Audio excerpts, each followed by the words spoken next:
maa ngi leen di ziar sama gars yi maa ngi leen di ziar leen di nuyu bu baax a baax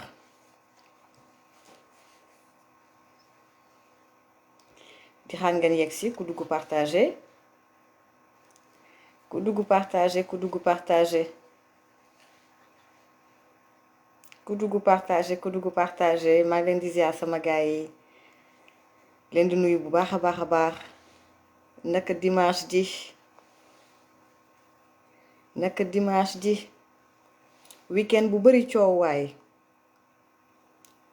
Jack Creation Selatier maa ngi lay ziar Khadija Diène ñu ngi lay ziar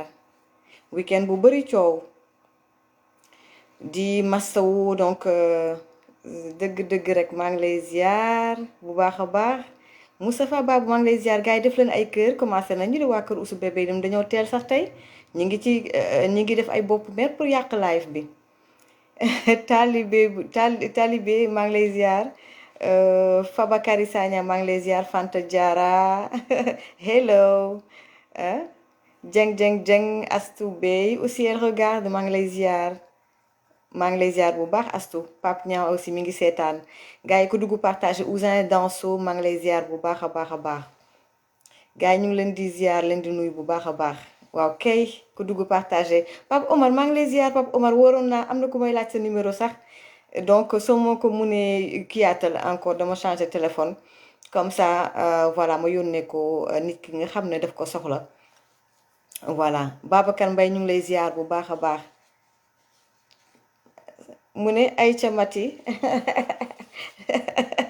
non astu be ba voilà astu ma amal jàmm yow tamit Ibrahima Ndiaye yéen ñëpp ñu ngi leen di ziar ku dugg partagé ah ngeen def ay kër waaw gis naa waa kër Ousou Bébé yegg si nañu waaw comme ñoom bu ñu yeggsee rek dafa am lu ndaw loo xamante ne man noonu laa leen di teeroo ndaxte xam ngeen ne li ma leen ko waxee donc weekend bi tar na lool vraiment cas sur cas coow li waa yeewu askan wi la yeewu askan wi est-ce que Sonko Ousmane Sonko day bokk am du bokk ginnaaw mu ngi doon jéem a kekkantoo ak di kaañoo soxna si Mimi Touré l'ancienne premier ministre dafa mel ni nag Mimi Touré moom macha allah ndaxte sëñ bi sëñ Mansour Sy Djamil defe naa noonu la nee na ku yàlla di koo xamante ne yàlla dalaa faral doo xuloo voilà kon dafa mel ni Mimi Touré moom da dañ koo kaañoo en moins de 24 heures waaye Yewwi Askan nekk ci ay xat-xat seen liste nationale bi day jàllam du jàll ñu bëgg moroom comme bëgg nañ moroom ñu ngi langaamu nee nañ Yewwi Askan wi out Benno Bokk Yaakaar out dina ma jaaxal lool te dinaa leen ko indil ay preuve léegi expliquer leen ko ndax wax ji moom mooy ñoom politiciens yi rawatina nag les manipulateurs waa kër Ousou Bébé waa Yewwi Askan wi ndaxte Ousou Bébé dafa dem ba dafa yàq maanaam ñenn ñi nga xam ne dañoo amoon ci ñoom yaakaar ñu am crédibilité am image bu rafet ñu mel ni ñoom Déthié Fall xale yi ñu ngi koy woowee ci internet bi D'Artagnan Fall Déthié Fall ñu ngi ko woowee D'Artagnan Fall Déthié Fall monsieur PDF plan Déthié Fall xarañ lool ci mbirum élection tout ce qui est électoral mu def jëf ju rëy ji ñëppi coow waaye dafa mel ni Ousou Bébé da ko yàq yaxeet ok Déthié ressaisis-toi Déthié yi xoolaatal sa bopp man nag dama am ndeysaan dañoo rusante ndeysaan on se respecte mais Déthié ressaisis-toi Déthié soril Ousou Bébé ñun dañoo soxla l'ancien Déthié bi ñu xamoon Déthié ba nga nekkee parti réew mi Déthié du chaque jour lay lambar di wax te Déthié bu waxee rek nga tëye li mu wax muy kaamil bu waxee balaa waxaat déwén kenn du ko dégg ci ay wax yu sew ak ay détails Déthié say sorti so bëri na Déthié yaa ngi yàq sa bopp Déthié sorul Ousou Bébé ma gars yi lii damay bàyyi rek gars yi yegg si waaw teg leen seeni popcorn wala bu ngeen neexee seeni gerte caaf teg seen ataaya wala teg seen café Touba rek ma jàkkaarloo gone gu bari wax ji déedéet maire bi sax ndax léegi maire laa yaramu gone waaye maire laa jàkkaarloo ak 3 pommes rek ñu waxtaanee ko. waa Kodas maa ngi leen di ziar Mama Nafissatou Diallo su ma leen gisee damay kontaan ah Bala Cissé maa ngi lay ziar bu baax a baax maa ngi fi gis ñoom Adisa Maki ah defe naa voilà maa ngi leen fii gis leen di ziar bu baax a baax kon di xaar rek sama gars yi le temps que ngeen di dugg ñu dégtal leen lu ndaw rek waaw parce que bu ci kanamee aussi dinañu jël aussi suñuy invité waaw Ousou Bébé jël leen.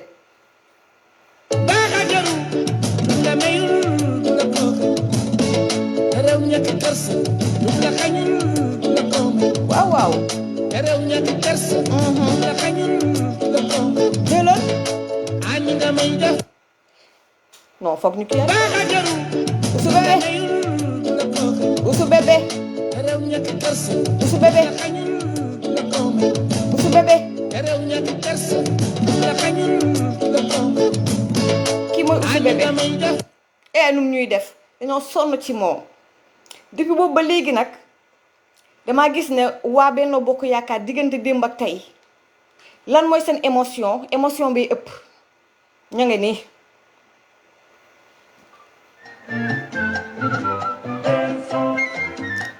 waa Benno Bokk Yaakaar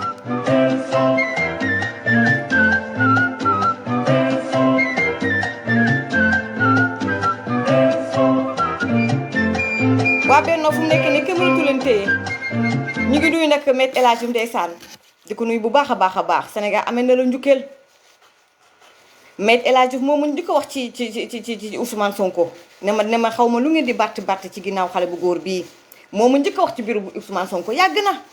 avant élection présidentielle ñu bañ a déglu rek kon nag ñu ngi nuyu bu baax a baax Me El Hadji Diouf di ko nuyu di ko sargal bu baax a baax kon gars yi tey dañuy daal di ñëw ci élection législative yu 2022 yi bari coow lool baax yaay maa ngi lay ziar élection yi bëri na coow lool coow li bari na te aussi gis nañ ne duñ ko sorxo dañ ko def benn par benn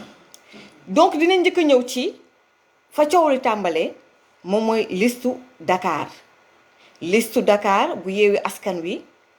dañu ko invalider ñu ne déetawaay ñu toog a toog ba mu yàgg ñu ne léegi comme dañoo invalider listu Dakar waaye Yewwi Askan Wi coow li bari ci seen biir ñuy tamante dem comme ni ko Bougane Gueye Dany waxee coow li bari lool ñu bari daal di gedd ñu mel ni ay ñoom xam ngeen ko ñoom Guirassy ak l'ancien ministre des Sénégalais de l'extérieur ak tam ñoom Bamba Dièye ñoom ñëpp daal di gedd daal di génn pour l'instant ñu ci bëri dañoo gelé seeni activité coow li bari lool ñoom nag bu coow li baree te xam nañ ne fii Bara Dolly teg na deal bi parce que dañoo bëggoon comme d'habitude manipuler askan wi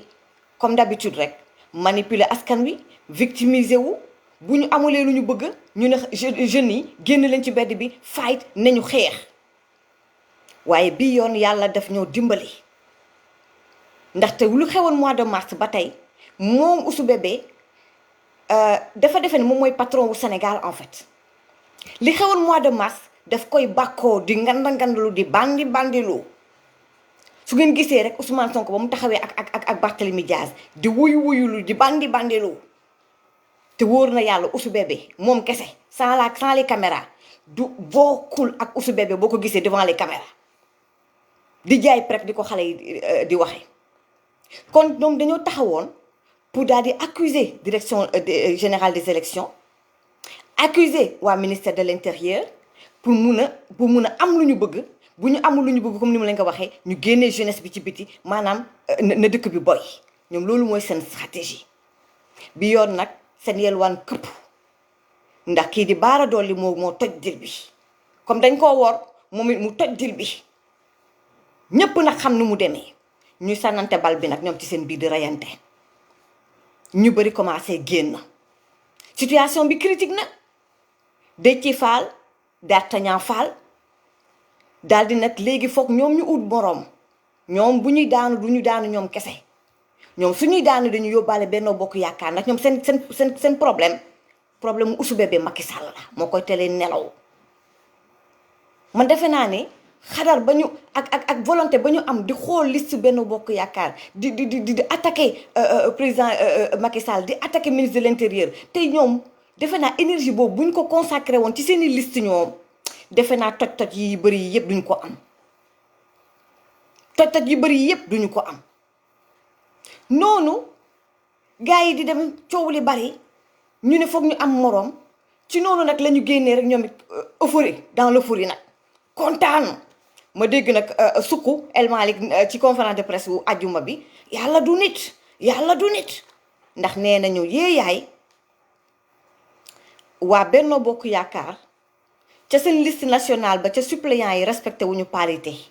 dinañ ci ñëw bu ci kanamee léegi dañuy koy benn ndànk gars yi def leen ay kër parce que ñu ngi saboté live bi noonu ñu ni il faut ñu am moroom foog ñu ngoyaalu am fu ñu ngoy mooy comme ni ma leen ko waxee nee nañu Benno Bokk Yaakaar te liste nationale ba suppléant ya respecté wuñu parité bi kon liste nationale u Benno Bokk Yaakaar out loolu waral Ousmane Sonko daal di génn ca seen génn ajjuma ja daal di ne Mimi doo bokk Benno Bokk Yaakaar out looloo ko waral te lépp ci ay erreur la ndax lan parce que sénégalais ñu ci bëri ñun ñii sax am na yoo xamante ne dañuy foog ñu laajte code électoral bi ñu bëri sénégalais yi bëri xamuñu ci lu bari donc boo xoolee tey ce matin toute la journée maa ngi nekk di xool réseaux sociaux yi ba ci ñoom waa Pastef ñu ci bari ñu ngi défendre seen liste te xamuñu sax amuñu tous les éléments donc ñoom politiciens yi ñoom Ousou Bébé ak ñamu àndal dañuy utiliser le fait que nit ñi maîtriser wuñu code électoral bi pour ñu mun a dox ci seen moyen ci naka ñu ne liste Benno Bokk Yaakaar liste nationale maanaam liste proportionnelle bi comme respecté wuñu parité bi kon ñoom bokkuñu dañ ko war a rejeter ñoom liste département Dakar bi nañ def tout ba conseil constitutionnel jox leen seconde chance maanaam ñu récupérer situation bi waaye ba ñu génnee Mimi Touré ancien premier ministre génn Benoît Sambou génn waa Benno Bokk Yaakaar génn ñoom ils ont été stratèges ñu daal di expliquer ni dolli nag buum ca boy ba daal di ne yéen waa Yewwi Askan Wi jàppale ne 15 départements seen liste 15 départements liste yooyu ci boppam dafa nar a out ndax respecté wu leen parité comme li xew ca Dakar jamono ji bu ngeen seetloo waa Pastef waa Yewwi Askan Wi la ñu doon moyaalu au début mooy waa Benno Bokk Yaakaar surplus maanaam ñoom la ñu joxe ci parrain dafa ëpp loolu la njëkkoon a yëkkati comme argument ne ko seen liste yi dañ ko war a rejeter parce que le surplus ba ñu xamee ne foofu baaxut ndax bu dee surplus am na la ca ëpp ca parrain ya dañ koy tegee boor la nga xam ne moom la ñu soxla yooyu dem ñu xam ne loolu ñu wax mënul dem argument boobu mënul dox ñu dellu ginnaaw temps yi kenn waxatul waxu ay argument wu Benno Bokk Yaakaar surplus ya ngeen ci def attention waaw kay kon nag Déthié ba mu demee DGE direction générale des élections au lieu mu lijjanti ñoom seeni liste ma ngay lijjanti xaabar rey boppam ci liste Benno Bokk Yaakaar yi pour trouver erreur pour mun a ñëw pour mu mun a rectifier erreur ba mu defoon vis-à-vis de ses collègues leaders noonu moo waral ngeen gis seen conférence de presse seen point de presse laa war a wax sax ñu ni waa Benno Bokk Yaakaar seen liste nationale liste proportionnelle bi suppléants yi def respecté wuñu parité bi est-ce que balaa may ñëw ci ñoom Yewwi ak kaa bi seen kaawu démb bi ba tey duma ko sorko daa ñëw ci ñoom mais d'abord Benno Bokk Yaakaar kaa yi du benn kaawu liste nationale Yewwi Askan Wi lu leen dal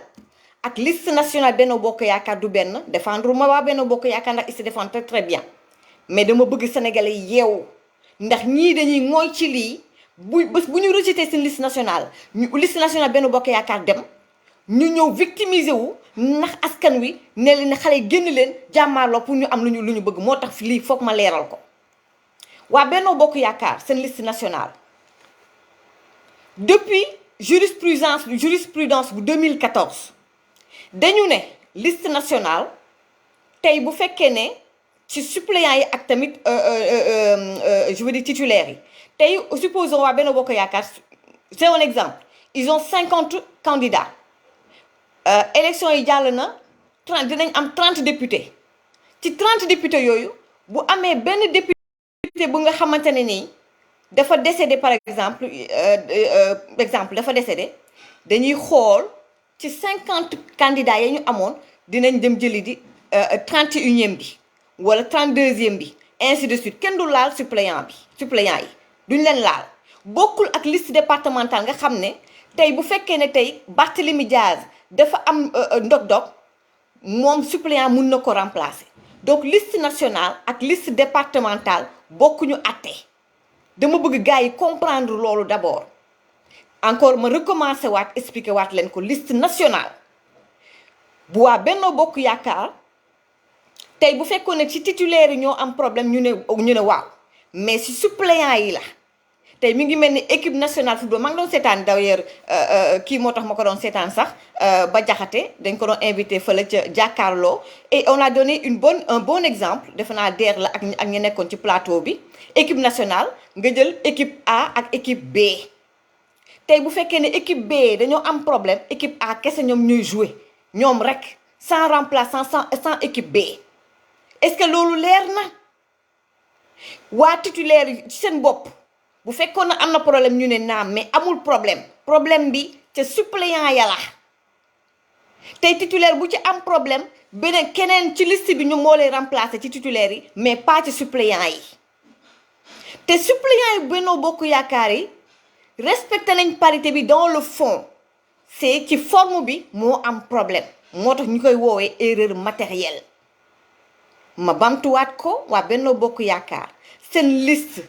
nationale suppléants yi nee nañu dafa am erreur ci parité bi mais du dans le fond par exemple tey bu fekkee ne 6 personnes la 6 candidats ñoom def nañu 3 góor 3 jigéen mais dañu war ci agencement bi nga def góor def jigéen def góor def jigéen ñoom nag defewuñ ko noonu dañuy def góor def ñetti jigéen defaat góor ci agencement bi la amee problème mais ci nombre de candidats ak ñaata jigéen ñaata góor ñoom respecté nañ ko ñoom waa Benno Bokk Yaakaar ci liste suppléants yi kon le problème c'est pas le fond c'est la forme bokkul ak liste départementale Dakar ak ñoom Barthélémy Diaz ñooñu dañoo jël 7 personnes jël 5 góor ak ñaari jigéen kon loolu moom mooy wax ja kon xam ngeen ne bokkul ñu ñëw nag léegi ci Yewwi Askan Wi li leen dal ñoom d'abord 15 départements yi problème mu parité la te gannaaw lii xew ba Ousmane Sonko nee nañ moom moo ko posté ci Facebook am déet waaye la plupart du temps faut savoir que ni leaders yi dafa am ñuy gérer seeni page Facebook seeni page Twitter parfois nag ñoom mun nañu tweeter parfois mun nañu publier mais en général dafa am ñu leen di publier loolu ngeen bàyyi ci xel tamit donc Ousmane Sonko def na benn publication démb loolu moo tax ba coow li ne kur kon waa Yewwi Askan Wi déjà 15 départements yi seen liste yi dañu am problème mu parité ñu teg loolu de côté ñu ne ci liste nationale bi ku tudd Fama Mbeng moo nekkoon ci liste nationale bi ci biir liste nationale bi elle est titulaire moom Fama Mbeng waaye amul ñaar fukki at ak juróom comme amul 25 ans kon moom elle est inéligibilité elle est inéligible maanaam ci olof dafa amul ñaar fukki at ak juróom pour que nga mën a nekk député Sénégal faw nga am ñaar fukki at ak juróom te moom amul ñaar fukki at ak juróom ay atam néew kon moom du mën a bokk ci jongante yi législative yi ñu war ko remplacer loi bi may na waa Yewwi Askan Wi ñu remplacer kii di Fama Mbeng ndax xool leen bu baax waa kër Ousou Bébé surtout nag waa Pastef ñoo bëgg a dox ci seen maay di wax naan am nañ droit remplacer mais loolu kenn waxatu ko waa kër Ousou Bébé ñun on a dépassé ça dem leen ngeen laaj D'Artagnan Fall Déthié Fall ba ñu ko waxee ni ko Fama Mbengue mii kat elle est inéligible dañ ko may 72 heures ñetti fan noonu la Déthié Fall dem changer turu Fama Mbengue mu def ci turu ku ñu naan Anta Touré kon Fama Mbengue mu ngi ci liste nationale ba di titulaire comme nag mënul bokk loolu moo tax ñu ne nañ ko remplacer ñoom waa Yewwi Askan Wi am nañ ci droit ñu may leen droit boobu jox leen droit boobu de jëfee nañ ko looloo waral ñu jël kii di Anta Touré mu remplacer Fama Mbengue ci 72 heures yooyu Déthié moo def loolu ñu remplacer ko problème bi nag mooy ak kan lañ ko remplacer comme dañ ko remplacer ak ku ñu naan Anta Touré boobule ndekete ma ngi woon ca liste nationale ba ca suppléant ya te benn nit waroo nekk ci ñaari liste sa déclaration sur l'honneur yow en tant que candidat dangay wax ne man ci benn liste laa bokk waaye Anta Touré mii remplacer Fama Mbengue ci liste nationale ba mënu koo remplacer ndax moom ndekete ma ngi ci suppléant ya ba pare kon ñii di lappi waa Pastef di ngoyaalu dama bëgg ngeen dindi seen loxo yi fa ngeen ko ngoy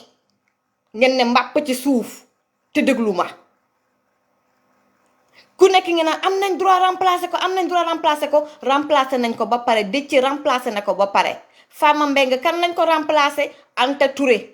Yewwi Askan Wi nekk ca liste nationale ba Anta Touré ma nga woon ca suppléant ya mënul nekk en même temps titulaire kon nag conséquence bi lan la jox nañ la 72 heures nga indi koo xamante ne nii moo war a remplacer Fama Mbengue te mënu koo remplacer kon remplaçant amul xam ngeen ne kon remplaçant amul te 72 heures yi jeex na amu leen droit amaat yeneen 72 heures kon loolu moo tax tey loi bi loolu la wax moom ki nga xam ne moom mooy Fama Mbengue candidature déglu leen bu baax li may wax candidature Fama Mbengue ci boppam moom mi amul 25 ans foofu nag comme amul remplaçant te 72 heures yi passé na moom Fama Mbengue candidature am dañ koy rejeter dañ koy invalider li ñuy rejeter candidature Fama Mbengue conséquence bi mooy liste nationale Yewwi Askan Wi dafay incomplète maanaam liste bi complet wul ci olof ndax kii nga xam ne nee nañ du bokk utal nañ ko ku ko remplacer te kooku ndekete mënu koo remplacer te 72 heures yi jeex na seen délai bi jeex na kon yéen mënatu leen Fama Mbengue mënatul bokk candidature am rejeté nañ ko liste bi ci boppam conséquence mooy liste bi incomplète liste nationale Yewwi Askan Wi liste nationale incomplète lan mooy conséquence eh bien risque d'invalidation loolu dee am nii de la cas bi demee est-ce que ya ngeen may get nii la cas bi demee kon liste nationale Yewwi Askan Wi li leen dal seen problème bokkul ak waa Benno Bokk Yaakaar bu fekkee ne la ñu wax ci suppléant yi moo am bokkuñu atte man su ma sañoon sax man su doon man la waa suppléant yi ci liste Benno Bokk Yaakaar liste nationale ba suppléant yi ci boppam dañuy invalider liste suppléant yi ñëpp gis ne ça du am benn conséquence liste nationale bi titulaire yi dañuy dem kon nag résultat des courses Mimi Touré day bokk Ousou Bébé doo bokk loolu day xeeñ lii di reeku di ñëw daal di ñëw ci man lii di reeku di ñëw ci ñun mooy Ousou Bébé doo bokk te Mimi Touré day bokk looloy wax ci dañoo bëgg nag lii moom mooy àllikalla ji bi dañoo bëgg nag gars yi les réseaux sociaux vous avez repris les choses en main waa réew mi waa Benno Bokk Yaakaar les activistes républicains vous avez repris les choses en main il faut que lii nii dugg ci bopp askan wi lu ko mooy ñii dinañu victimiser wu ba pare nag génne xale yi ne xale yi génn xeex. ma xamal leen ni mois de mars xale yi faatu est-ce que gis ngeen Ousubé bi Ousmane Sonko dem ci kër famille yu képp ko ci ñuy gaañu chaque weer mu indil leen ravitaillement saako ceeb ak sukkar ak tam meew déedéet talu leen. ba mu fa demee fala ca gëcc ana Ousubé bi mi ngi ci biir njabootam mi ngi lijjanti mbirum législative bi tëb di daal. ana Ousubé bi ma nga ci biir groupe WhatsApp am di rocci di roof ak di rocci talatul ñiy dee ci mois de mars xale yi dama bëgg ngeen régler te yeewu de bàyyi leen politiciens yi régler seen problème bàyyi leen politiciens yi gérer seen législative bés bu nga xamee ni ñoom ci seen bopp nee nañ d'accord ruñu ci législative bi bëgg a génn ci tali bi Ousubé bi génnal yow ak Astou Diamanka ak sa yeneen soxna yi Ousubé bi demal ci terrain bi ak sa doom yi yéen ñëpp ak cadre yi ñoom Diomaye Faye et tout jël leen seeni famille ak yeneen cadre yi ngeen génn ci terrain bi raak dama bëgg nag suñu yaay ak suñu papa yi téye leen seeni doom fii ku fi dee yaa perte Ousubé bi élection ak élection moo ko yitteel Ousubé bi politique moo ko yitteel wax jàngook defe naa ne j'ai été clair waaw keñ suñu invité bu ci kanam mi dina ñëw gën a leeral mbir mi ngeen may ma aussi ma def benn seetlu aussi bu ndaw a ndaw bu ngeen seetloowee bu fekkee ne mais il faut ma def benn parenthèse parce que lii aussi c'est important depuis démb am na ñuy wax ne boo moytuwul compromis dina am ci diggante Benno Bokk Yaakaar en tout cas compromis ak waa Yewwi Askan Wi dañoo bëgg nag ñu respecté ñu ñun askan wi ñun sénégalais yi nañ ñu respecté également seen nawle yi nga xamante ne yéen a bokk langue politique bi bokk ci jongante législative yi ku ci mel ni coalition Aar Sénégal j'ai vu benn publication Serigne Am Pastef maa ngi gis sa publication tout à l'heure mu wax lu am solo mu ne l'expertise de docteur Abdourahmane Diouf la rigueur de Thierno Alassane Sall ak ki nga xamante ne moom mooy juge Dème xarañ lool ci mbirum loi ñu fexe ba ñoom seeni liste ñu def lépp ni mu waree respecter les règles pour mun a bokk ci jongante yi ñooñu seeni nawle lañu waa Aar Sénégal ak ñeneen ñi nga xamante ne ñu ngi bokk ci élection bi kenn déggu leen te seen liste dafa jàll. naka la ñu mun a jël seen énergie seen xaalis seen doole seen lépp def les choses comme il se doit respecter les règles ngeen teggi leen fële yéen ngeen di def compromis alors que Yewwi Askan Wi seen 15 listes départementales baaxut seen liste Dakar ba ci baaxut seen liste nationale ba baaxut ils ont fait preuve de légèreté ils ont fait preuve d'amateurisme ngeen bëgg a def la ay compromis ci sur le dos des Sénégalais kenn du ko nangu te lii nag bés bu amee compromis bés bu amee ñun ñooy jóg nag wax ko ca kaw dañoo bëgg ngeen takk seen fit yéen état bi Ousubé bi moomul nit ñi Ousmane Sonko moomul nit ñi bu waruta dem liste nationale Yewwi Askan bu ñu ko war a invalider dañ koy invalider looluy dëgg toog nag di xaar ba compromis am sur le dos des Sénégalais ce serait injuste te waa coalition Aar Sénégal faut jamais accepter cela gis naa seen communiqué bi d'ailleurs tout à l'heure ñu ñëw nag ci balaa may jël sama invité Yewwi Askan Wi seetlu ngeen dara liste départementale Dakar Barthélémy Dias du bokk Ousubé bi lii xeeñ noonu comme ni ma leen ko waxee bu ngeen moytuwul liste nationale bu continuer nii ñu invalider ko Ousubé bi du bokk kon cela veut dire que ñoom est-ce que damay laajte ñoom ci seen biir mbaa dañoo sacrifier ces deux personnes là parce que ces deux personnes là ils ont des problèmes ak la justice sénégalaise kii di Barthélémy Dias dañoo maanaam am na délibéré mois de septembre am na déjà dossier am na case ni ko anglais di waxee moom Ousmane Sonko épée de Damoclès moo nekk ni ci bopp ba dossier Adji Sarr Ousmane Sonko kon mbaadu dañoo sacrifier ces deux là je pose juste une question te pour ñëw ca ci mbirum Adji Sarr Ousmane Sonko bii ni ma lañ ko waxee woon dimanche passé ne woon naa leen semaine bii dinañ déglu Sidi Ahmed Mbaye déglu nañ ko am na confrontation ak jëkkëru Ndeye Khady Ndiaye beneen masseuse bi aussi déglu nañ ko la cay topp mooy Ousou Bébé yaa cay topp Ousmane Sonko dinañ la déglu Ousmane Sonko di nga jàkkaarloo xale bu njëkk bi macha allah sa seytaane ni nga koy woowee Adji Sarr mu sell mi looloo cay topp su ko defee nag buñ ca paree procès ñëpp am jàmm tension bi depuis mois de mars 2021 dañ cee sonn ñu mën a noyyi ci loolu aussi ngeen may ma def aussi une parenthèse sur ni ma leen ko waxee ci publication bi ak sama invité dinañ ci waxtaan d'ailleurs moom mooy les 2 meurtres yi nga xam ne moom moo am fële ci Sénégal surtout kaawu ñaar yëpp a métti ndaxte seeni famille wóor na ma ne seeni famille ndeysaan métti na daal sénégalais la métti ñëpp ils sont on est en colère en même temps il y a de l'inquiétude en même temps et ñëpp ñu bëri ñu ngi partager également la vidéo bu Sister Aby Ndour mais bu ngeen seetluwee femme bi nga xam ne moo tudd Kiné Gaye te ñu faat ko fële ca Pikine defe naa ne su ma juumulee d'après li ma jot a gis nee nañ du agression d'après li ma jot a dégg ak li ma jot a gis dama koy def au conditionnel il paraît que benn collègue am boo moytuwul collègue am moo ko faat ñoo doon bokk liggéey lépp ndax benn 500 000 francs CFA su ma juumulee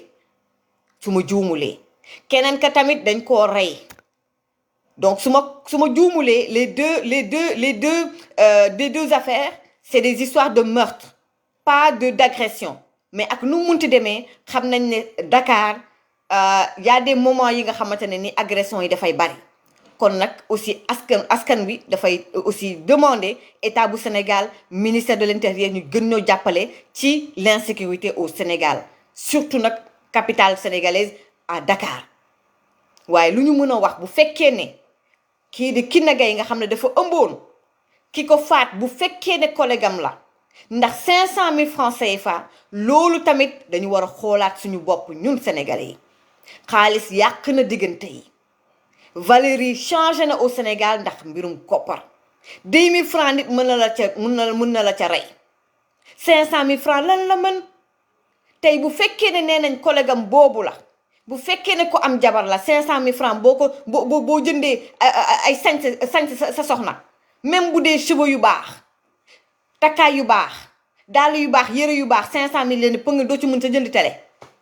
lan mooy 500 000 bay faat bakkan femme boo xam ne dafa ëmboon mu metti lool. am na aussi koo xamante ne sama ami Facebook la bokk xamatuma kan la benn publication boo xam ne attiré na sama attention nee nañu ci biir koñ yi te loolu ñun ñëpp dund nañ ko ci biir koñ yi di nga gis ay xale yoo xam ne dañuy sa kanam la ñu màggee ñu dem ba nekk ay drogué nekk ay agresseur nekk ci biir koñ bi pourtant kenn du leen boole kenn du wax dara ndax dañoo xam seeni waajur loolu la ñuy wooy délinquance juvénile ñu bàyyi ci xel defar attention ci yarin wi xale yi ak drogue bi doylu bi et cetera et cetera loolu moo doon message moo bëggoon daal lancé ma jël nag également dama bëggoon jël aussi ki nga xam ne moom mooy Bah Diakhaté une invitation via Bah Diakhaté yónnee ma invitation comme ça ñu jël Bah Diakhaté j'ai vraiment trop on va dire on a apprécié émission bi nga xamante ne moom la def fële ca TFM jàkkaarloo ak Ablaye Der ak également ñoom Charles Faye aussi ñoom Papis Diaw et cetera ñu ngi leen di nuyu d'ailleurs au passage une excellente émission ak ñoom Fou Malade une très belle émission kon nag Bah Diakhaté tey moom mooy suñu invité ñu ñëwaat ñoom ci Benno Bokk Yaakaar également seen liste ñu ñëw nag ci législative yi également ñu waxtaan parce que lui il est pertinent Bah Diakhaté depuis ses premiers lives c'est quelqu'un de très pertinent kon ma xool est-ce que Bah Diakhaté yónnee na ma donc invitation waa sàmmi réew mi donc yónnee na ko ñu xaar Bah Diakhaté dugg comme ni ñu defoon keroog voilà en tout cas ñoom Anita Diop waa réew mi activiste yi gars yi nga xam ne tey jii da ngeen récupérer Facebook bi waa CODAS aussi waa CODAS ñoom Françoise Hélène Gaye il faut impérativement li ma wax ni faut que message bi jàll faut que les gens sachent que liste nationale Benno Bokk Yaakaar ak liste nationale Yewwi Askan Wi li xew c'est 2 cas différents donc bu ñu imposer Yewwi Askan Wi bu dee out na Benno Bokk Yaakaar out bu ñu ko imposer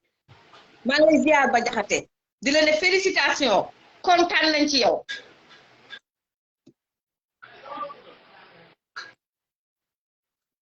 Bon, c'est en décalage. allo Mati. waaw ñu ngi lay dégg bu baax ñu ngi lay ziar. maa ngi lay ziar bu baax a baax je crois que wifi day xaw a def. waaw mais ñu ngi lay dégg ñu ngi lay dégg ñu ngi lay dégg. ok ñu ngi lay dégg bu baax. maa ngi lay nuyu di ziar toutes tes followers. ñu ngi lay ziar bu baax dimanche ak jàmm ak salaam bon repos dominical. mag ñi nekk aussi di suivre yëpp ñu ngi leen di ziar bu baax a baax ñu doyen yi ñaanal yàlla aussi yàlla may leen fan wu gudd ak wérle. donc depuis lors maa ngi suivre live live. est-ce que may dégg. ñu ngi lay dégg bu baax ñu ngi lay dégg c'est bon. voilà donc nga wax nga ñëw ci affaire là bi nga xam ni. moo secoué l'espace médiatique de Nord. mais man j'aurais préféré ba ñëw ci depuis le début. waaw tant que yaa ngi koy. ci li nga xam ni mooy bëggoon njëkk sukkandiku. quand un vieux singe commence à avoir une chute. il fait sur toutes les branches. loolu moo leen.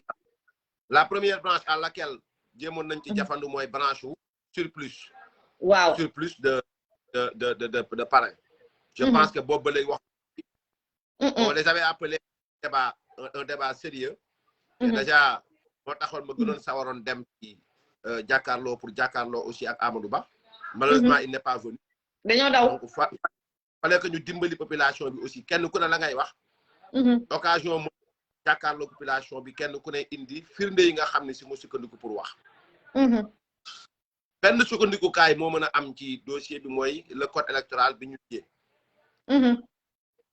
donc ñoom dañoo wax par rapport ak li nga xamante ni moom mooy surplus de parrainage bi. en parlant de ça ils avaient fait dañu woowoon jurisprudence Malick Gakou. jurisprudence boobu mënul am dans le cas des élections législatives parce que tout simplement. le conseil constitutionnel sukkandikuwul woon ci surplus de parrain. donc pour mën a invalider candidature Malick Gakou lui-même d'ailleurs il était revenu sur les motifs du rejet de sa candidature. et mais surtout ça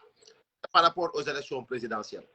vous savez yaa ngi koy wax léegi mu nekk lu am solo c'est-à-dire que c'est facile c'est bien ñuy dem delluwaat ci code bi. il y a un article R76. bi nga xamante ni moom mooy jox prérogative déjà au ministre de l'Intérieur d'organiser les élections législatives. encore lépp loo xam dafa jëm ci modalité. li jëm ci wàllu parrain yi niñ ko jëm ci wàllu candidature yeeg même fiche de parrainage bi sax ça a été génn na ci journal officiel bi nga xam ne ministre de l'Intérieur bind na ko. parce que boo xoolee fiche de parrainage bi moo topp ci li nga xam ne mooy arrêté ministre bi. dans le fameux article numéro 6. bi ñuy wax ci mbirum ëpp parrainage bu ëpp. mooy le surplus est nul et non avenu et ne sera pas tenu compte lors du décompte des parrains. donc ça c'est du français et français béaba la. donc mooy li ëpp donc li ëpp kenn du ko wàññi dañ koy def ci poubelle ba. donc yow ñu compter li nga xamante ni moom nga indi mu mat mooy le minimum et le maximum. donc ñu jugee. moom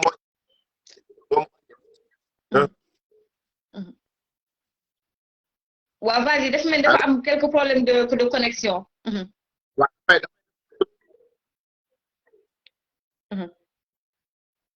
mais yéen a ngi dégg. ñu ngi lay dégg bu baax ñu ngi lay dégg mën nga continuer. voilà donc loolu. ñu jafandu ba ñëw. gaawtu ko parce que waaw man double voix laay dégg mais bon baa ma continuer rek fu bañ a fi yeewu ci bàyyi. donc léegi ñoom pour ma clarifier ko opinion bi ñu comprendre. mooy fu ñu bëgg sukkandiku wax ni. am nañ possibilité modifier moom mooy candidature bu illégitime. ñoom ñu ngi sukkandiku l'article L160 suma ak l'article Bah Diakhaté dafay couper day couper rek day couper xoolal waaw xoolal xaama jëlaat la xaama dugalaat la envoyé waat ma beneen invitation xaama envoyé la beneen invitation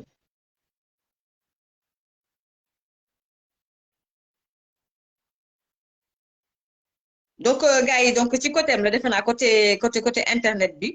bàyyi leen ma mu envoyé ma beneen invitation voilà comme ça ñu mun koo dugal donc nañu xaar beneen invitation mu yónnee ñu beneen invitation donc ba jaxate ñu ngi lay xaar nga dugalaat également beneen invitation waaw donc Safiatou Diagne mi nee na ñu ngi xaar les vidéos de Ousou Bébé comme ba jaxate donc ba jaxate li nga xam ne moom la leen annoncé waxtaan nañ ci également laaj naa ko je pense que instant bi ni ñëpp a ngi ci mbirum législative yi bu pënd bi wuree incha allah chose promise chose due je pense kon ñu xaar waaw donc qualité son bi moom moo des ñu xaar mu yónnee ñu beneen demande en attendant suñ ko mënee jël également ci WhatsApp bi aussi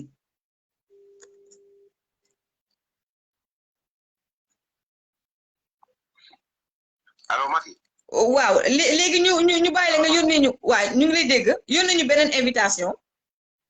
waaw d'accord waaw baa ma invité ñu beneen compte quoi comme ça bu gën a kii quoi bu gën a kii quoi waaw d'accord kon yow rek la ñuy xaar ok voilà donc gars yi mu doon ba jaxate donc en résumé et c'est vraiment archi important c'est vraiment très très très très important sama gars yi parce que ñun waa kër Ousou Bébé dañoo xam seeni façon de faire donc bu leen ko négliger ñu ngi leen di ñaan ngir yàlla war a suuli il faut que information bi jàll ba ñëpp xam ko parce que sénégalais ñu ci bëri xamuñu code électoral nu muy demee lu ci bëri dañ koy réeree mbir ba ci ñoom ci seen biir am na ñoom ci seen biir ñu bëri ñi nga xamante ne ñu ngi défendre seen dossier seen cas te xamuñu ils n'ont pas toutes les informations donc en résumé en attendant qu'il nous envoie donc ba jaxate ma ñëwaat ci Benno Bokk Yaakaar out Bassirou Diomaye Faye def na ko poste bu fekkee ne gars yi ne xaw ma dañoo on a piraté leur compte et cetera man leur délire là ça m'intéresse pas trop mais en tout cas d'après li ma gis ak ñu envoyé ma ko ki nga xam ne mooy Bassirou Diomaye Faye ci feewu poste bi mi ngi naan Benno Bokk Yaakaar out Yewwi Askan Wi out c'est-à-dire que pour défaler ko seen militant pour que seen bu kenn kaas yenn maire voilà bu affaire yi débordé mbis y a pas que nous waa Benno Bokk Yaakaar également non dossier yi bokkul te buñ demee ba ci biir te maa leen wax lii bu ñu ko lijjantiwul ba mbiri leer ci bopp askan bi dañuy jël na leen a boole yéen ils vont vous mettre en mal avec l'opinion nationale et internationale dañ cee gaaw ils sont forts en manipulation faut que nit ñi xam ni Benno Bokk Yaakaar seen liste nationale bi li leen dal bokkul ak le problème qu'il y a eu ak ñoom waa Yewwi Askan Wi ak seen liste nationale encore une fois ma répété ko liste nationale Benno Bokk Yaakaar suppléants yi am problème te ñoom mun nañu dem élection sans seeni suppléants mun nañu wax ne la liste des suppléants est irrecevable du leen tara dem fële ca élection ca législative yi alors que ñoom waa Yewwi Askan Wi seen liste nationale dafa am problème parce que kii nga xam ne moom la ñu war a remplacer liste bi incomplète kooku ci titulaire yi la bokk donc comme nag ki ñu ko remplacer kooku waru ko mën a remplacer 72 heures yi weesu na kon leur liste est incomplète liste bi incomplète conséquence mooy liste bi donc irrecevable te liste nationale bu irrecevable mooy yow doo bokk législative yi moo jamtuwaat ko liste nationale boo xamante ne ni dafa incomplète maanaam irrecevable comme li dal waa Yewwi Askan Wi du ngeen bokk jongante législative yi 2022 du ngeen bokk waa Yewwi Askan Wi Ousou Bébé yow it doomu nekkat député doo nekk député mooy doo am immunité parlementaire maanaam jongante jàkkaarloo atam Adji Sarr rek procès rek doo am immunité parlementaire yée ngeen may get waaw kay ñu xool est-ce que yónnee na ma ou pas moom ba jaxate bon jotuguma kiyam donc xam nga lu ñuy def kon gars yi bon am na koo xam te ne une demande je vous ai envoyé une demande xaaral ma xool daf ma yónnee beneen demande bon je vois pas la demande hein je ne vois pas la demande je ne vois pas la demande bon en attendant ñu jël ko ci WhatsApp bi le temps que ma koy gis demande bi ma koy gis ah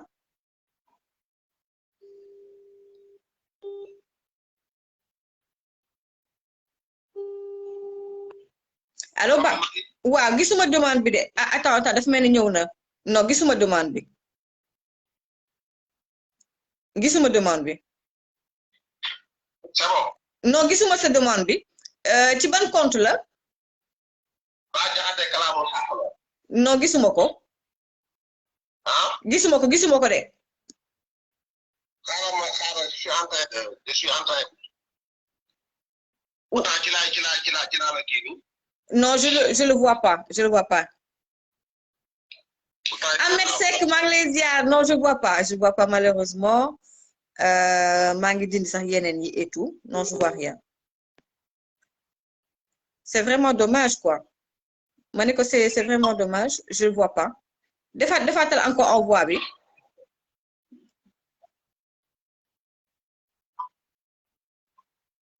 ah Adji Sarr fu muy retirer plainte am Adji Sarr du retirer plainte di moom kañ moom waaw léegi ba jaxate xolal léegi yow xolal kon on y va directement ñu waxtaanee ko nii rek directement man mi dama war a voyager donc ñu ngi lay déglu ba jaxate gars yi bu fekkee ne son bi wax na ngeen wax ma j'ai pas mes enceintes aujourd'hui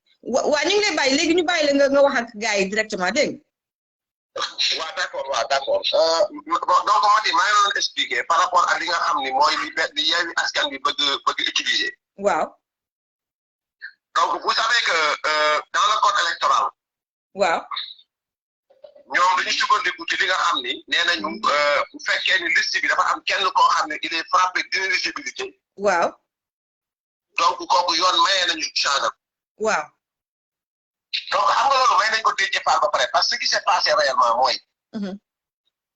La dame dont vous parlez et qui n'a pas bien entendu l'âge pour mën nekk député et là loolu l'article L158 moo clarifié ci code électoral. Mais pour être député à l'Assemblée nationale il faut nga âgé de plus de 25 ans plus. donc ba loolu amee notification defal nañ ko Déthié Fall. Déthié dem gis waa PUR. waa PUR jox dossier bi mais dossier bi Déthié ubbiwu ko. donc non seulement ubbiwu ko mais xool aussi ndax ki ñu ko jox. mi ngi déjà ci liste yi ou pas fekk kooku déjà mi ngi liste suppléant yi. mu jël ko jébbal ko ñi nga xamante ni moom mooy waa DGE wax ni kii mooy remplacer la 26e à la liste nationale muy daal bi nga xam moo bokk PUR. donc du coup donc épuisé na délai yi nga xam ne jox nañ ko parce que article bi ñuy wax ñoom. article da cee teg ni sous peine de rejet de la candidature bu fekkee délai bi passé na. donc bu fekkee dañu sukkandiku ci loolu da ngay dem ci l'article L178. bi wax ni n'est pas recevable la liste 1 incomplète. donc la moo indi incomplet yi mooy remplacer koo xam ni elle n'aurait pas dû prendre la place de ki nga war a remplacer parce que déjà investi beneen liste bi. exactement.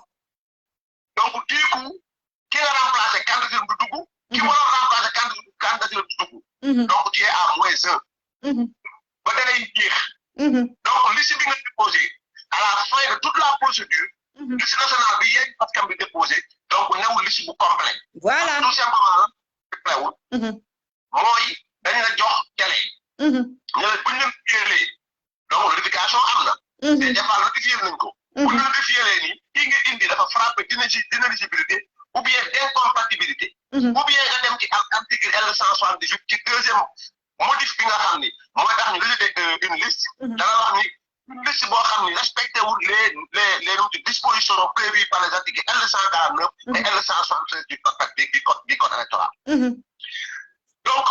loolu moo tax. instant bi liñ bëgg jafandiku mënul nekk jafandikukaay. mooy que ñoom déjà am nañ benn jigéen bu ne ci biir liste bi koo xam ni amul 25 ans mën nga bokk. parce que yoon moo ne mën nga bokk tel que stipulé par l'article L158. nga indiwaat keneen koo xam ni déjà mi ngi nekk ci même liste ci beneen liste boo xam ni investir nañ ko ba pare ci liste suppléant yi donc comme nga remplacé. dafa ñëw jëlaat place boo xam ne moo war foo nekk parce que investir nañ ko ba pare. nul ne peut être investi 2 fois sur une même liste et une même coalition de parti. wala beneen coalition sax. donc loolu moo tax ba délai yi jeexee tax. donc délai yi jeex nañu lépp jeex na donc mënuñu am modification encore ce n'est pas prévu dans le code. donc loolu benn la ñaareel bi mooy que par rapport ak liste Yewwi Askan Wi ak liste bi nga xamante moom mooy Benno Bokk Yaakaar. liste Yewwi Askan Wi liste proportionnel titulaire yi moo am problème.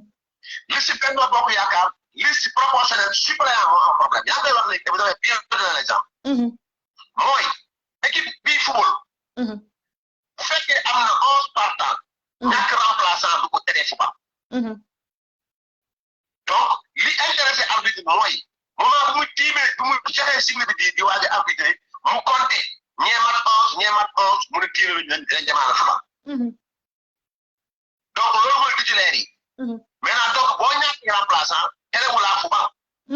or Yewwi Askan seen titulaire booy football tey ñuy rouge ba mu mat 8 donc la liste titulaire day incomplet dans ce cas ci football donc mënoo football parce que amatoo titulaire boo war a mën a football. waaw donc ñoom seen titulaire moo en fait seen liste bi problème bi ñu am ak candidat boo xamante ne titulaire la du suppléant titulaire la. merci merci donc loolu mooy différence entre la liste Benno Bokk Yaakaar ak la liste Yewwi Askan Wi. ñaareel bi mooy c'est-à-dire que bu fekkee ne li ñuy wax dëgg la toujours ci Benno Bokk Yaakaar. parce que je reste dans la position. maintenant léegi bu fekkee ni tey jii par exemple liste suppléant Benno am na problème. donc il y a une jurisprudence qui est là. et qui aujourd'hui avait déjà nu mu tudd sax jugé un cas similaire àtte mi nga xam moom la àtte mi la jurisprudence de 2014 muy Fandel. waaw. donc waaw bëgg naa nga ñëw foofu loolu mooy jurisprudence bi ma doon wax sànq bu 2014 bi. voilà parce que kooku ñoo defe naa jamono jooju suppléants yi ñoo amoon problème. Je pense si mais voilà en fait suppléant voilà. waaw. suppléant ñoo amoon. waaw. ñu éval de liste ñëpp titulaire comme suppléant. voilà. donc ba yoon ay dafa ne donc fa mu suppléant ya. donc mënul yóbbaale liste titulaire yi comme ni ma la ko expliqué léegi football. donc moo tax da ngay dem nga def si titulaire mais nag doo am suppléant ëllëg si biir aussi pour ma ñëwaat la moo waral loolu. parce que bu fekkee liste proportionnelle la li ñu woowee liste nationale. ni ngay remplacer ku dee wala ku bàyyi ni ngay remplacer bokkul ak li ñuy remplacer nit ci liste départementale. exactement ñëwal foofu fu baax la. donc waaw bu nekkee liste nationale la. bu fekkee da nga am proportionnellement parlant. nga am tant de pourcent ñu compter ñu ne tant de pourcent boobu nga am. mi ngi tolloo ak par exemple 25 députés. donc dama dugal liste 50 députés. donc 25 nga am dese na la 25. ci liste nationale ba. titulaire yi. bu fekkee ni premier ba. yàlla dafa dogal mu gaañu wala mu bàyyi. donc boobaa bu fekkee génn na. 26e xam nga yaa amoon 25. waaw 26e personne mu remplacé ko mais pas suppléant. suppléant bi ñëw ko. voilà. suppléant ñi ngi ñëw bu nekkee ni 25 yi njëkk yi ñu ngi bàyyi wala ñuy gaañ ñu leen remplacé ba 25 yi mujj ci titulaire nga xam dugguñu woon ndax atteindre woon proportionnel bi. donc ñooñu day dem ba jeex tax ñu doon dem suppléant yi or bu fekkee ni département la. bu fekkee comme département de Pikine la 7 ñoo dem. bu fekkee ni benn ci 7 yi dañoo am problème. donc benn ci suppléant yi mooy dem. pourquoi parce que 7 yëpp a jàll. comment baax parce que départemental. raw gàddu la. ki ngay département mu dëkk yëpp. exactement. bu fekkee nag noonu la kenn ku ne la nga am da ngay gis bañ naan li ñuy woowee plus fort reste. parce que dañ koy calculer ci maanaam ci proportionnellement. kenn ku ne la nga am ci pourcentage ñu compter ko ci benn quotient boo xamante ni c'est bien défini en amont. pour ñu mën a am kenn ku ne ñaata député nga war a am ci proportionnellement. loolu mooy bëri séddoo. waaw léegi nag gars yi ñi nga waxu compromis dina am ak yu demee noonu te man gisuma fi lu fi jar compromis parce que yéen seen liste nationale suppléants yi même buñ ko invalider du leen tere dem élection yi donc loolu aussi bëggoon naa nga ñëw ci loolu ak également bu fekkee ne tey yéen valider nañ seen liste au cas où ñu valider seen liste nationale invalider liste nationale Yewwi Askan Wi ñoom ñu bëgg a jëngal dëkk bi quelle sera votre position vous les activistes républicains et ñi nga xamante ne yéen a nekk ci Benno Bokk Yaakaar comme ñoom Anita Diop ak yi nga xam ne yéen di xeex ci réseaux sociaux yi ak waa réew mi. déjà ñoom la question que les Sénégalais devraient se poser. mooy la moo tax ñoom seen conférence de leaders beaucoup de leaders ont abandonné. exactement. Quelle vérité ont-ils découverte. pour ñu bàyyi. coalition boo xam ne sous-tendue par la traîtrise. la manipulation. njuuj njaaj ba tax ñenn ñi bàyyi bëgg dem yéen a ngi dégg Serigne Mansour Seck Jamil yàlla yokk fa fanam. mi ngi wax ni ku yàlla di xeexal doo xuloo. donc loolu moo daal seen liste ñoom c'est-à-dire que du ñu la ñuy xuloo ñoom seen bopp seen biir la ñuy xuloo donc ñun ak ñoom sequñu dara loo xamante ni donc tey dafa waxtaan ni doon jàkkaarloo ñoom taxaw di jàkkaarloo ñoom. donc vous comprenez. waaw vous comprenez. waaw non donc tey jii nii maanaam du nit moo jàkkaarloo ñoom maanaam ñun jàkkaarloo ñu ak ñoom seen biir ñoo jàkkaarloo. vous comprenez. donc maintenant ñun suñu yoon nekkul ñoom sax seen liste. donc mais compromis ñu Benno Bokk Yaakaar dañ koy ñëw parce que si loi lañ taxaw ci règlement lañ taxaw ak ci ay code yu leer ni kii bu taxaw ci. mais la question qu'il faut se poser mooy lan moo tax Ousmane Sonko bàyyi lan moo tax mu publier li mu publier. waa kay foofu laa la bëgg a laaj nag parce que moom waaw pourquoi parce que c'est des manipulateurs dañuy bañ ba tëdd ci suuf lu tax loolu. je vous donne son de taille et dans les heures qui suivent les Sénégalais dañ xam. au-delà de li ñuy wax ci liste bi nii. benn bi waaw. Sénégalais dañ xam ndax Barthélémy Dias dañ ko investir ñaari yoonu am déet. investir ko liste bee investir ko liste bële. da nga xam dans l'avenir dans les heures qui vont suivre ndax dans la liste nationale de Yewwi Askan Wi. il y a eu un repris de justice qui a été investi. oh boobu laa bëggoon a may comme cerise sur le gâteau sama gars yi nga génne ko loolu laa leen bëggoon a wax ne leen lundi di ngeen jot beneen xibaar lundi incha allah. je pose et au niveau de la diaspora. il y a énormément de listes qui ont des problèmes concernant Yewwi Askan Wi donc ñoom am nañu leen doy. am nañu leen doy c'est-à-dire au niveau de la diaspora. il y a des listes qui ont des problèmes. Au niveau des départements, il y a des listes qui ont des problèmes. Maintenant, libre à eux maintenant, ñu jéem a xool cuune yi Ousmane Sonko doon wax ban boo doon nekk. kon daal yow kon yow jàpp nga ne lii Ousmane Sonko def publier ko parce que man daf ma jaaxal parce que ñoom dañuy nekk ci mauvaise foi manipulation ba dee ñoom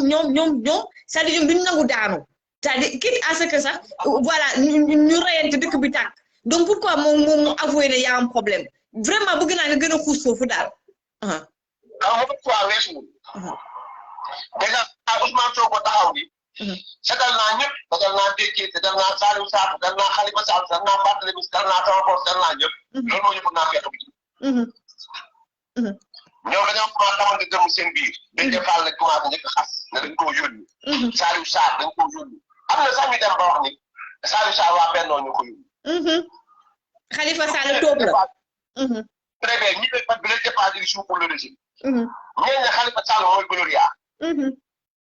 donc Barthélémy ba mu taxee pour DG dafa ne carrément nguur gi moo tax bu pare pour démbal de DG liste ñu dem dépassé étape boobu. ñu ci beneen étape boo xam ne Ousmane Sonko moo taxaw génn def point de presse wala déclaration de presse sans pour autant qu'il y ait un leader de Yewwi Askan bu toog ci wetam.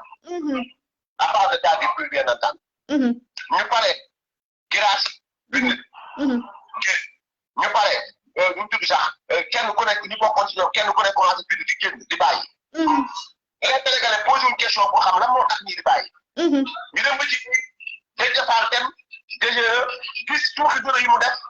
mu xam ne maanaam tey musiba am na. mu ñëw di anticiper Ousmane Sonko ak lu mu tudd sax ay dem pour anticiper au cas où lii feeñ ñu ne ñoom Benno Bokk Yaakaar benn la ñu doon ñëw ci ñu benn. mu ñëw ba démb mu bind ci page Facebook am li mu bind mu leer. El Malick Ndiaye bind mu leer Bassirou Diomaye bind mu leer su ma gisee ay ñoom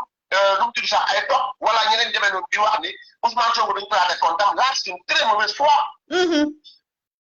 Mauvaise foi la c'est-à-dire ñii dañuy nax xelu Sénégalais yi nga xam ne seen xel yeewul musuñu. c'est Ousmane Sonko lui-même qui a fait sa publication. c'est lui-même. et dans les heures qui vont suivre Sénégalais yi xam ne c'est lui-même qui l'a écrit. Qu'est-ce qu'il a vu? Qu'est-ce qu'il a senti pour war a mën bind loolu? Bon moo ko xam. Lui-même a dit que la liste nationale de Yewwi Askan Wi est irrecevable parce que xam na li code bi wax. ok en tout cas. waaw kon daal li ci kanam rawuli bët ma bàyyi la nga voilà sa kàddu bu mujj. man mi dem waaw. alors. nga ne ma buñ bëggee taxaw ne dañuy taal gis nga réew mi mati. Ousmane Sonko ak ñi mu àndal tuuti nañ ci taal ko. li woon dafa woon ni. gis nga affaire délinquant yi ñuy jaay. ak wuyu lu ñuy jaay. dafa am fu mu yem de. li woon wër na parce que ça va plus permettre à ces gens-là ñu ñëw di semer la tension dans ce pays-là non mënul nekk man baax dëkk Pikine Ouest man maa ko wax sur ces affaires-là qu'il faut dire mënul nekk et ça dootul amati Sénégal nit ñi nekk sénégalais nekk di ci biir capital d'instant ñu yàq réew mi dootul amati li woon ni na pour taal kër jaamu ñu taal sa kër jeex na tàkk en tout cas ku fi jéem a semer le désordre dans les heures qui suivent xam nañ fi nga dëkk xam nañ fi ngay fréquenté ay na temps pour temps donc li fi woon moo woon ni ils n'ont qu'à accepter maanaam le propre turpitude c'est-à-dire nul ne peut se prévaloir sa propre turpitude waaw léegi maa ngi doon fàtte baax yaay fàttali na ma ko en quelques mots rek parce que dama war a génne ni j'ai un rendez-vous en quelques mots rek lan nga mën a wax ci insécurité bi sévir à Dakar avec les 2 derniers meurtres qui ont vraiment suscité l'émoi chez les Sénégalais. J'allais terminer par cela di jaalewaat tout le département de Pikine parce que nous quand même premier cas bi am ci ñun la am muy Dindam donc boo xam ne dafa doon liggéey comme ni ñu koy xamee jigéen ñëpp di liggéey muy liggéey daan dooleem nit fekk ko fa waaye ko ci anam bu ñaaw bi ñu ko rayee mais je pense bien que la police était sur une piste donc piste boobu je pense que dans les heures qui vont suivre ñoom dañ wax ndax mu dinañ ko teg loxoom bi lu si pour me revenir bi ñu si jéem a langaamu mooy que c'est difficile certes métti na trop et métti na trop métti yem parce que njaboot non seulement jigéen wérul la mais nit ki yàlla may xob ba mu taxaw tey jàkkaarlu jigéen d'abord jigéen mu ñu jur jigéen mi ñuy wékk si fi mu nekk amoo loo xalaat ci moom ñu jël paaga rek kër ren c'est en quelque sorte li nga xam ne moom la Ousmane Sonko taxawa ci réew mi vandalisme barbarie saaga léegi réew mi saaga dootu fi dara billaay bu dootu fi dara waaw purement patriotique selon Ousmane Sonko ni mu ko def définition donc loolu moo commencé bëri ci réew mi ñu siy woo ndaw yi réew mi ñu si woo aussi état et je sais très bien que le ministre de l'Intérieur Félix Antoine Diome di def liggéey bu am solo am solo te loolu dafa yàlla ñu wax ko Sénégalais ñu xam ko parce que nit dootu bi def tuuxi juróom ñuy toog ay at doot duñ la gis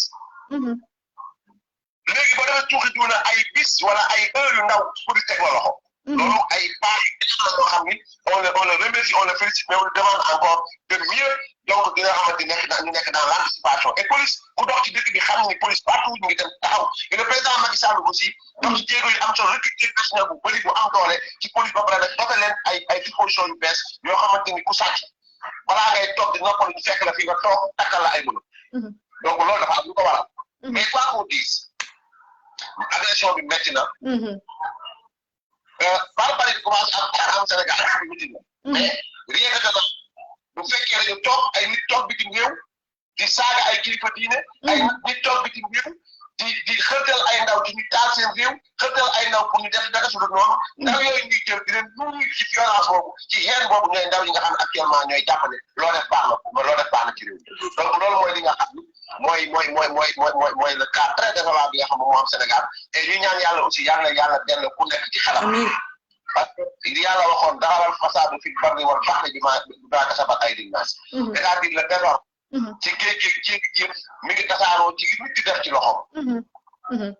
yàlla subhanahu wa taala di wax ne al fitna naa'ima la'ana allahu man yastayqizaha fitna mi ngi nelaw yàlla rëbbalu koy yee billahi ci discours bi ngay def nit ku nekk ci discours bi ngay wax ci acte yi ngay posé di woo ndaw yi génn leen ñu mobiliser wu di woo ndaw yi ci mortel combat le mot n'est pas de trop il faut très pour di woo ndaw yi jaay sa bakkan donc boo gis ndaw yi di rey bu mu la jaaxal yow mi bu ci def communiquer parce que yàlla xiirtal ci loolu billahi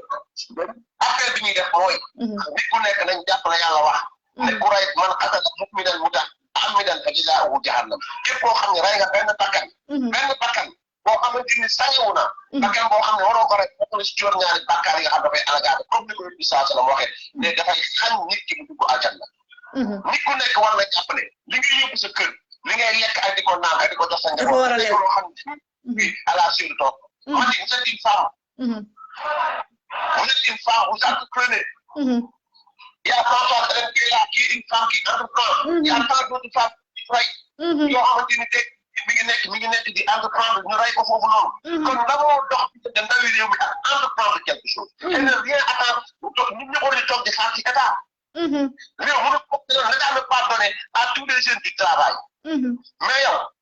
10 000 bi ngay am man bëgg démb j'ai été très satisfait sama koñ et je ma koy jox témoignage muy Ablaye Wade benn jeune bu nekk fii la. dama jaa keroog mu ne ma 20 000 laa démarré mu ne ma actuellement jënd naa yàpp njëgu lu ëpp 50 000 mi ngi jaay.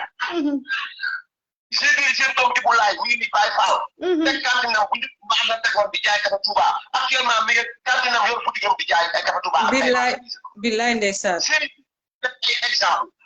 Porque Demba Ndiaye la fille à Mansour Faye ñu wane ko fii mu commencé en tout le monde dal ci kaw. billaay personne ne l'a waa kër Ousou Bébé très bien waa kër Ousmane Sonko li ñu bëgg mooy encourager le système Guy Marius Sagna qui ne fout rien dans ce pays. ah def naa am na. ñuy cotiser di la jox xaalis ñuy cotiser di la jox muy tudd sans pour autant ñu bàyyi xel ni lii du exemple boo xam dafa baax lu ñu wax ñu ne nañ def kañot lu ñu wax ne nañ def kañot di xëdd ndaw ci xaalis boo xamante ni ñàkkoo ko liggéeyoo ko donc loolu mooy nasaxal am réew loolu mooy participer ci laxisme oisiveté bi ndaw yi bëgg jël tey def ko manteau te loolu nekkul loo xam dafay jëmale kanam mais kenn ku ne jàpp na ñaari loxo yi nga yor da nga ko war a boole ak ci weeru jël brique bi jël ciment bi tabax nation forte une nation boo xam dañ koy tabax ci li nga xamante ni moom mooy l'amour envers sa patrie. macha allah envers nos institutions. le reste qui fonde notre culture. luy ndaw dafa respecté mag jóg ci xale ensemble la main dans la main nous allons construire un Sénégal qui marchera sous l'égide du président Macky Sall sur les rampes de l'émergence et nous serons demain au rendez-vous des pays émergents loolu rek mu ñu mën tax a jëm kanam mais nekkul taal suñu réew nekkul saaga suñu institution nekkul ñàkkee tegin suñu mag ak di xotti orma suñu mag donc. merci beaucoup. waaw def naa loolu laa jàppale bu ñu ko defee politicien bu def sa discours ni ku nekk def ko sa discours donc loolu moo mën dimbali Sénégal kanam ma ne sax ma ñaanal bu baax yàlla gën la teg loxo musal la ci pexe ñi nga xam ñoom nga jàkkaarloo ba seen pexe mais tous les live ak peut-être fi mën a bokk ak fi mën a bokk mais bientôt je pense bien nous sommes en train de mûrir nous allons mettre en place nga xam ne ko proposer le fameux blindé li nga xam mooy bloc des influenceurs pour la défense de la République mi blindé on doit blinder cette République afin que kenn ku jóg fee bëgg ñëw yàq ko doo ko yàq merci beaucoup. Vraiment, j'ai beaucoup de respect pour lui. De remercier encore une fois vivement loolu ñu bëgg a taxawal di blindé entre moom également ak waa Sàmm Jàmmi Réew mi ñoom Anita Diop vraiment moom lu ma jàpp lu ma njëkk a xool ndax publier na ak ñoom Soxu Bébé gis naa fi ñoom Aïcha Rahim Sissoko ak ñeneen Soxu Bala donc vraiment il y a beaucoup de personnes que je suis di nuyu également la Lionne Françoise Hélène Gueye ak waa Kodas ñoom Iba ñoom Mama Nafisatou Omar Wade également l'ambassadeur leen di remercier bu baax a baax Moustapha Babou di ko remercier également Adiza Maki aussi Awali nee na aussi y a un troisième meurtre aujourd'hui fële ci Diamaguène mu nekk lu doy na waar loolu Aminata Diop également ñoom Awali dinaa xool ce message tout à l'heure ñoom Nafi Santana également Fatou Mahi gis naa ko aussi ci live bi yéen ñëpp ku lim juum kon yal na loolu ñu taxawal ko ñoom Kodas également donc aussi Californie Sall vraiment ñëpp ñi nga xam ne ñi ngi xeex aussi yi ngeen bokk également ci mbir ñuy Seck Seynabou baax yaay maa ngi lay remercier bu baax a baax pour sauver cette république là face à ces imposteurs face à ces gens très sauvages et tellement méchants ils sont mauvais et méchants bëgguñu jàmm voilà kon yal na yàlla aar Sénégal di leen di remercier bu baax a baax di leen jox daje donc dimanche prochain bon début de semaine à tout le monde yal na jàmm yàgg jërë ngeen jëf kon nag Yewwi Askan Wi bon xataraayu bye bye sama gaay